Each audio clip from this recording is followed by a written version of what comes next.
So symptoms ఎక్కువగా కనిపిస్తున్నప్పుడు medication through ఏమైనా తగ్గించుకునే ఛాన్సెస్ ఉంటాయా? లేదా ఖచ్చితంగా మనం సర్జరీ ఆర్ అత్యాధునిక ట్రీట్మెంట్స్‌లోకి వెళ్ళాలా? యాహ్!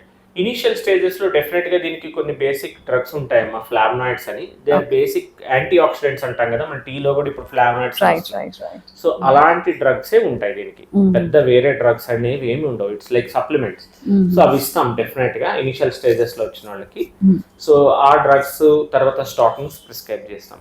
ఎవరిలో అయితే మీరు చెప్తున్నారో సివియర్ స్టేజ్‌లో ఉన్నోళ్ళు, సివియర్‌గా సింప్టమ్స్‌తో బాధపడుతున్నోళ్ళు, లేకపోతే రేడియోలాజికల్‌గా మనం స్కాన్ చేసినప్పుడు సివియర్‌గా రిఫ్లక్సు, తర్వాత వెయిన్ సైజ్ పెద్దగా ఉన్నదో వాళ్ళకి కంపల్సరీ ట్రీట్మెంట్ అనేది అడ్వైస్ చేస్తాం. ఓకే. సో దీనికి చాలా అత్యాధునిక చికిత్స లేటెస్ట్ టెక్నాలజీతో ట్రీట్మెంట్ చేయడం జరుగుతుంది. ఓకే. ఈ ట్రీట్మెంట్ గ్లూ థెరపీ అని ఒకటి, లేజర్ ట్రీట్మెంట్ అనేది ఇవి మనకి చిరంజీవి హాస్పిటల్ అందుబాటులో ఉన్నాయమ్మా.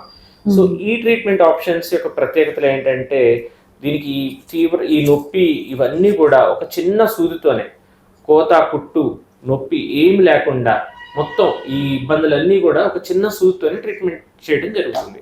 ఓకే. చేసిన వెంటనే కూడా వాళ్ళు లేచి నడవటం కానీ వాళ్ళ వర్క్స్ కానీ అన్ని నార్మల్గా చేసుకోవచ్చు. హాస్పిటల్లో ఉండాల్సిన అవసరం కూడా ఉండదు. ఓకే. వెంటనే చేయించుకొని ఒక 1 అవర్లో కూడా ఇంటికి వెళ్ళిపోవచ్చు. సో ఇలాంటి అడ్వాన్స్ ట్రీట్మెంట్ మన దగ్గర గ్లూ థెరపీ మరియు లేజర్ చికిత్స ఈ రెండు చికిత్సలతో ట్రీట్మెంట్ చేసుకోవచ్చు.